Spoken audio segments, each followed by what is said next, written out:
Jail కథలో కీలకమైనటువంటి మలుపు తిరిగింది. నిన్న రాత్రి మనం మాట్లాడుకున్నాం. ఏదైతే వార్డర్లని అందరూ వాళ్ళ కుటుంబాలందరూ కలిసి ఆందోళనకు దిగారు. ఉన్నతాధికారులు వేధిస్తున్నారు, రోజుకి 12 గంటల పాటు ఏడువిచ్చుకు తింటున్నారని, అట్లాగే హింసిస్తున్నారన్నటువంటి పేరుతో ఆందోళనకు దిగారు అన్నట్టు. అయితే దీని మీద కీలకమైనటువంటి అడుగుపడింది.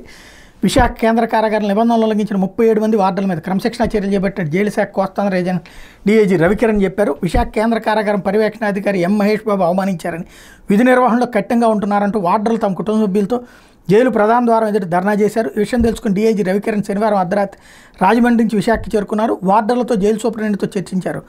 ఆదివారం ఉదయం జైలుని సందర్శించి ఖైదీలతో మాట్లాడారు. ఆ తర్వాత మీడియాతో మాట్లాడుతూ జైల్లో ఉన్నతాధికారి నుంచి కింది స్థాయి వరకు అందరికీ ఒకే విధమైన నిబంధనలు వర్తిస్తాయి. జైలు లోపలికి నిషేధిత వస్తువులు తెచ్చారని అనుమానం వస్తే ఎవరినైనా వెంటనే తనిఖీ చేయొచ్చు. అందులో భాగంగా సూపరింటెండెంట్ సమక్షంలో డిప్యూటీ సూపరింటెండెంట్ 2 వార్డర్లను తనిఖీ చేశారు. నిబంధనలు ఉల్లంఘించి జైలు ముందు ధర్నా చేసి విధులకు గైర్హాజరైన 37 మంది వార్డర్లను రాష్ట్రంలోని వేర్వేరు జైళ్లకు బదిలీ చేశామని ప్రకటించారు.